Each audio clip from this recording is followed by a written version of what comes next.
The Silver Screen presenting Cold Storage। सालों पहले सरकार ने एक बेहद खतरनाक फंगस को एक पुराने सैन्य अड्डे के सबसे निचले हिस्से में हमेशा के लिए बंद कर दिया था। लेकिन समय के साथ उस जगह पर एक स्टोरेज सुविधा बना दी गई और लोगों को अंदाजा भी नहीं था कि उनके पैरों के नीचे कितना बड़ा खतरा छिपा हुआ है। एक रात नाइट शिफ्ट में काम कर रहे टी-केक और नाओमी की जिंदगी तब बदल जाती है जब वो रहस्यमयी फंगस अपने कैद खाने से बाहर निकल आता है। जैसे जैसे नीचे का तापमान बढ़ता है, ये सूक्ष्म जीव तेजी से फैलने लगता है और उसके संपर्क में आने वाला हर जीव उसके आतंक का शिकार बनने लगता है। स्थिति इतनी भयावह हो जाती है कि एक अनुभवी बायोटेरर एजेंट को दोबारा मैदान में उतरना पड़ता है।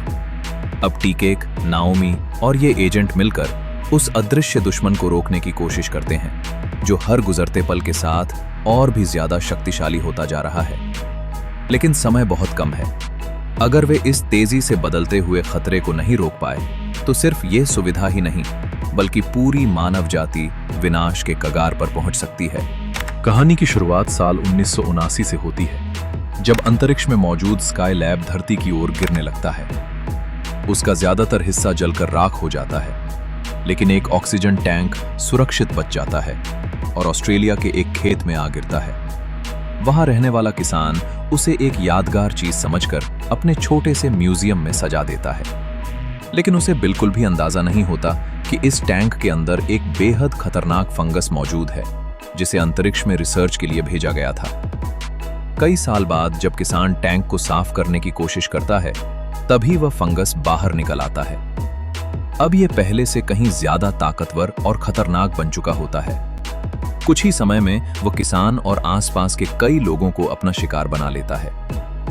इस घटना की खबर मिलते ही बायोकेमिस्ट डॉक्टर हीरो मार्टिन्स, अनुभवी बायोटेरर एजेंट रॉबर्ट क्विन और उनकी साथी ट्रिनी मौके पर पहुंचते हैं। जांच के दौरान डॉक्टर मार्टिन्स उस फंगस का एक सैंपल ले लेती हैं, लेकिन अनजाने में उनके सूट में छोटा सा छेद हो जाता है और फंगस उनके शरीर में प्रवेश कर जाता है। धीरे धीरे वो उनके दिमाग पर भी कब्जा करने लगता है। जब उन्हें एहसास होता है कि अब उन्हें बचाना नामुमकिन है, तो दूसरों की जान बचाने के लिए वो खुद अपनी जान दे देती हैं। इसके बाद सेना पूरे इलाके को आग लगाकर सबूत मिटा देती है, लेकिन फंगस का एक नमूना एक गुप्त भूमिगत कोल्ड स्टोरेज में सुरक्षित रख दिया जाता है। समय बीतता जाता है, लोग इस खतरनाक प्रयोग को भूल जाते हैं और बाद में उसी सरकारी जगह को बेचकर वहां एटचिसन स्टोरेज फैसिलिटी बना दी जाती है। आज के समय में उस भूमिगत वॉल्ट को पूरी तरह सील कर दिया गया है, जबकि ऊपर का हिस्सा एक सेल्फ स्टोरेज कंपनी चला रही होती है। उसी रात एक बुजुर्ग महिला अपनी जान लेने के इरादे से वहां आती है। दूसरी ओर नाइट शिफ्ट में काम कर रहे ट्रेविस और नाओमी को लगातार बजती हुई एक अजीब चेतावनी सुनाई देती है। जांच करने पर पता चलता है कि नीचे बने गुप्त वॉल्ट का तापमान तेजी से बढ़ रहा है, जिससे सुरक्षा प्रणाली फेल होने लगी है। यह खबर तुरंत रॉबर्ट क्विन तक पहुंचाई जाती है। खतरे को समझते ही वो बिना देर किए कंसास के लिए रवाना हो जाता है। उधर ट्रेविस और नाओमी जैसे ही वॉल्ट के पास पहुंचते हैं, उनके सामने संक्रमित चूहों का एक डरावना झुंड दिखाई देता है। वहीं दूसरी तरफ नाओमी का पूर्व प्रेमी माइक भी वहां पहुंच जाता है। उसे बिल्कुल अंदाजा नहीं होता कि एक संक्रमित कॉकरोच उसकी कार में घुस चुका है। वही फंगस उसकी मरी हुई बिल्ली को दोबारा जिंदा कर देता है। लेकिन ये कोई चमत्कार नहीं, बल्कि मौत की शुरुआत होती है। बिल्ली खुद को मार देती है और उसके शरीर के टुकड़े माइक और पास खड़े एक हिरण को भी संक्रमित कर देते हैं। कुछ ही देर में माइक और वो हिरण पूरी तरह फंगस के नियंत्रण में आ जाते हैं। अचानक हिरण का शरीर भयानक तरीके से फूलकर फट जाता है और चारों तरफ संक्रमण फैल जाता है। जान बचाने के लिए ट्रेविस और नाओमी एक स्टोरेज यूनिट में छिप जाते हैं। वे सेना से संपर्क करते हैं, जहां उन्हें रॉबर्ट सलाह देता है कि जब तक वो नहीं पहुंचता, किसी भी हालत में अपनी छिपने की जगह से बाहर न निकलें। लेकिन तभी स्टोरेज का मैनेजर ग्रिफिन अपने बाइकर गैंग के साथ वहां पहुंच जाता है। ट्रेविस और नाओमी उन्हें खतरे के बारे में बताने की कोशिश करते हैं, लेकिन तब तक बहुत देर हो चुकी होती है। संक्रमित माइक पूरे गैंग पर हमला कर देता है और देखते ही देखते सभी लोग फंगस का शिकार बन जाते हैं।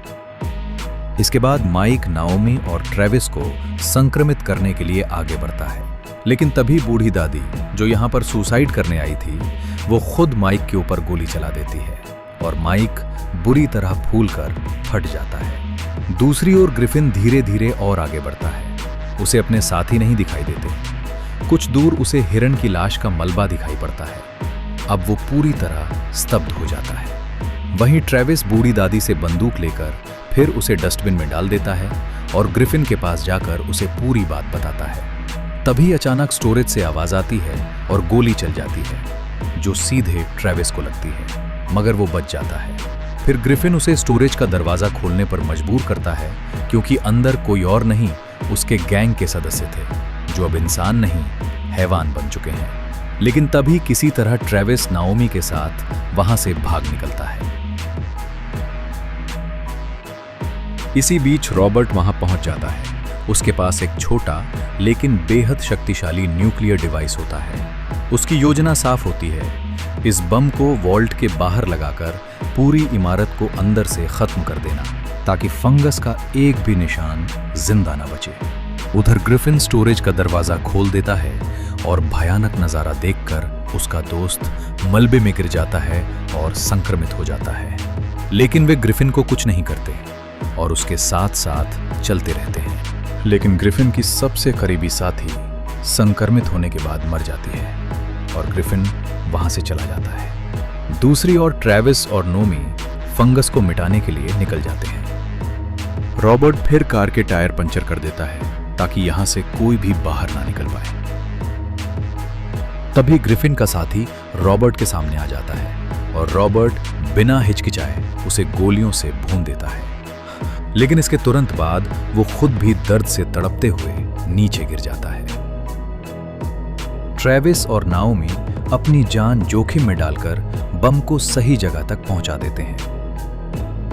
इसी दौरान ग्रिफिन अपने हैवान बन चुके साथी के साथ रिसेप्शन की ओर आता है। रॉबर्ट उन्हें देख लेता है। जैसे ही एक संक्रमित बाहर निकलता है, रॉबर्ट उसे मारकर नीचे गिरा देता है।